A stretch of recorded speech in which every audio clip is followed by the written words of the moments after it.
All right, so this part right here, we're gonna go ahead and put the pad in there. For this right here, I got my beautiful daughter, Ellie. Say hi, Ellie. All right, we're gonna go ahead and apply this in here. Ellie, can you go ahead and get the camera on me and just make sure that it's pointed at me? Thank you, yeah. Maybe come over behind me and they can see what's going on, okay? All right, so we're gonna come in here like this, apply just a little bit of guidance, okay? So you're gonna come to the part right here. This is gonna snap right in, okay? You don't wanna push too hard, you don't wanna break anything here, but you wanna make sure that it has a little bit of firm pressure. So right now, we're in a good spot. The next part is, I'm gonna take a flathead screwdriver right here and just give it a little bit more coercion, you could say. There we go. There, it's in. See that, Ellie? It's in. Yes, I see it. Okay, now that part's in. I'm gonna go ahead and mount the pad in there. See that pad? And then this is the back. These little clips that go in right here and right here. So best thing is just kind of come in like you did before. And you're gonna go ahead and need to apply a little bit of guidance on here. Most of it's gonna just snap right in place though. It's a little bit tough there. You got a little force.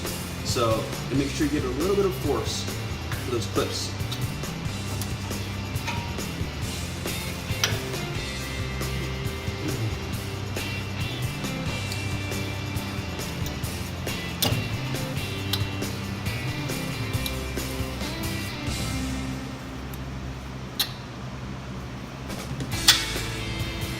Yeah, there we go. So it should snap into place because it has some grooves slotted for it. Takes some of the guesswork out. You just have to get it in there. Now, this next part is we're going to mount the caliper onto the rotor. Okay, so this one is going to make sure your area is ready to go. All right, so we're going to go ahead and grab it now. And then this comes down like this. That piece with the brake pad in the center, you sometimes have to just give it a little more guidance on there. Now, I recommend this where we get the caliper ready to go. And right now we're gonna just do a little test drive and see if it fits over the rotor. And I've got a lot of clearance here. Now, when I first did this, I didn't have the clearance and I was kind of coming up against not enough space. So with that C-clamp, you're gonna be able to get in there and it's gonna be able to open up for you. Now, we're just gonna go ahead and line up these bolt patterns here. Again, you get those bolts in there and we're just about finished. I'm going to stop a bit. Oh, we're back on. Okay, so here we go. We got these bolts again. You get your top one and your bottom one. They are identical, so don't worry. If you mix them up, they look exactly the same. They're gonna be universal. So we're gonna come back in here and we're gonna line it up and add it, put it back in together.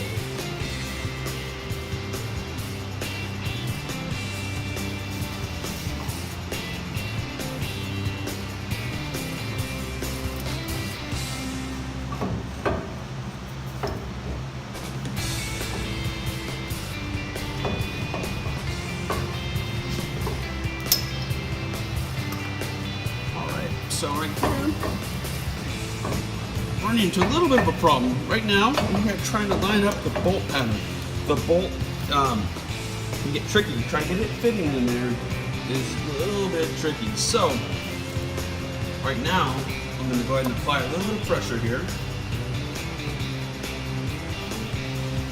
All right, guys. So I tried to line it up. I had enough clearance a little bit for the pads to get through, but not enough to quite get the bolt lined up appropriately. So back to this next step. I took off the pad right here and we're just gonna put the C-clamp on again with a little more pressure this time, but back to using the C-clamp with the cheater bar this time. Not too strong enough to break this little handle though. We wanna make sure we just do a little bit of pressure, okay? We don't wanna break anything here. Just apply a little bit of pressure. Let it know who's boss. Come on, tonight. Yeah, and have your daughters by for good emotional support. Sometimes it's good to have your dog nearby. People that are going to support you and believe in you. Okay. So I'm just getting a little more pressure on this than I did before with the bar, the little cheater bar and the clamp. See, I'm just kind of going quarter turn, just quarter turn, because we don't want to break anything here. We want to be easy. And have a fan nearby. You're gonna sweat, especially if you're in Arizona, right? Okay, here we go. We're getting far. Arizona is literally the hottest weather ever. Yeah, it's pretty hot. So pretty if you hot. like to sweat, this is the place for you to come. All right, it's okay. We're gonna go ahead and pause right back here again. So I took the clamp off. It looks like I got a little bit more space than I had before in there. So now we're gonna try to reapply this brake pad, okay?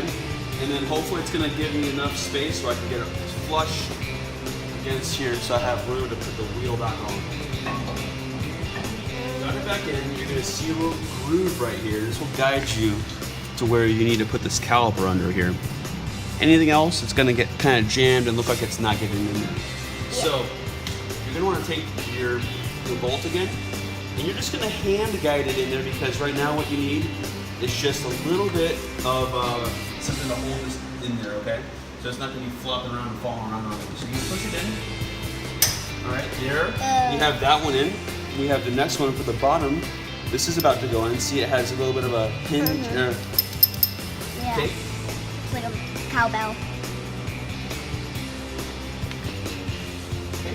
Now we're just gonna tighten these back up again. Our Allen wrencher again.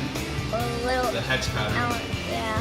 And what we're gonna do is make sure tighten this up.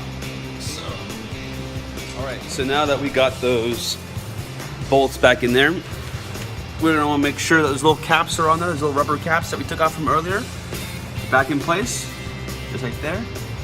And we're gonna go ahead and do a spin test. Make sure the wheel can rotate through the caliper. Now the next part is just putting your wheel back on and making sure that you take it for a test drive. If you like this video, found it helpful, feel free to subscribe. I don't do very many video tutorials. This might be the first actually, so thought it would be helpful to share this since I was trying to find one for the 93 Chevrolet. Not sure if the Silverado differs very much from year to year, but you got the basic concepts here. If I can do this, yeah, you guys can definitely do it. So hope you enjoyed this.